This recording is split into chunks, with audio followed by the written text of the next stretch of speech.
My name is Bethany Yeiser. I am president of a foundation at the University of Cincinnati.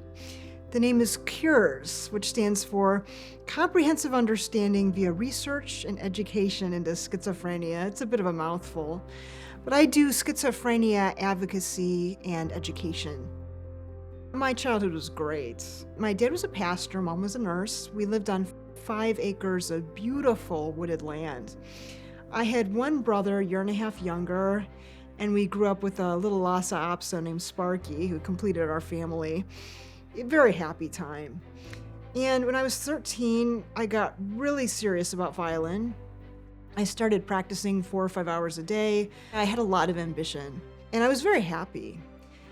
My dream school was USC. I'd actually been attracted to USC originally with their music program. But I decided, since I won a scholarship there, I would follow through and go to USC, but major in molecular biology. I got into another lab that studied DNA replication. When I got to USC, I was really busy.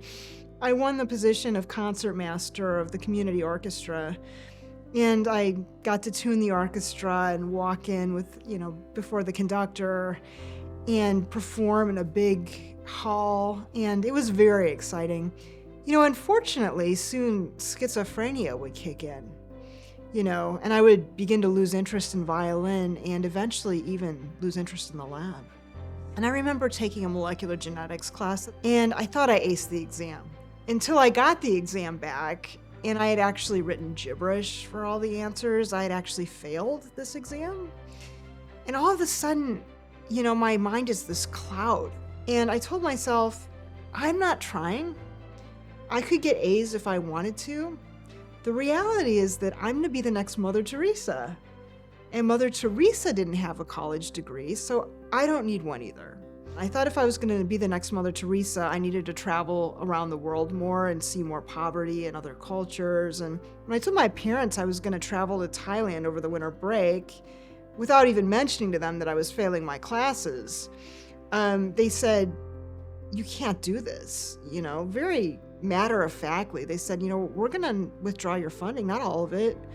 We're going to withdraw a significant amount of your funding if you go to Thailand." Because my parents knew me. They knew me to be reasonable, but I had changed.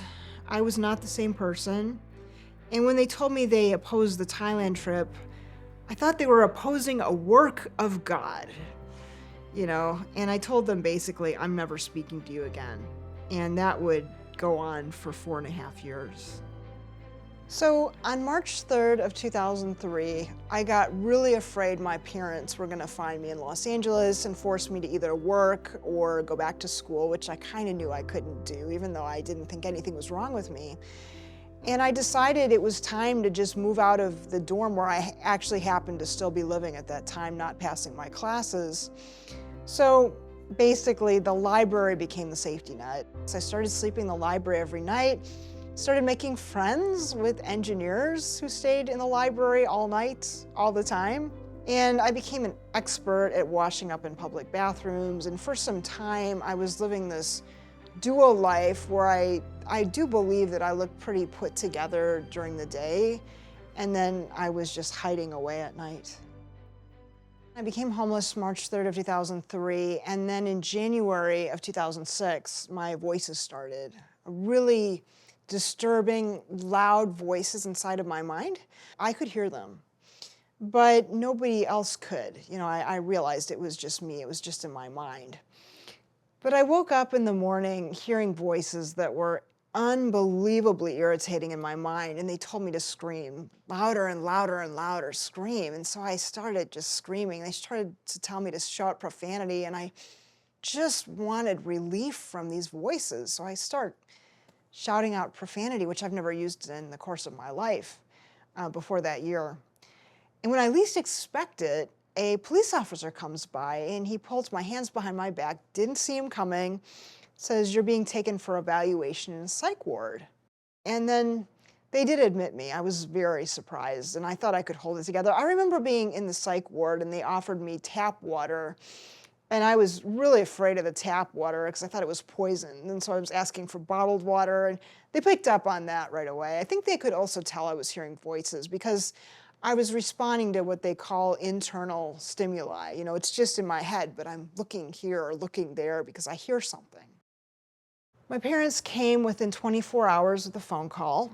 They wanted me back, and they were ready to tell me that this was an illness, this was not my fault, and that perhaps we could start a new chapter of life on meds. I was willing to start taking the antipsychotic every day because I came to the point where I realized that that was the only way to keep me out of the hospital.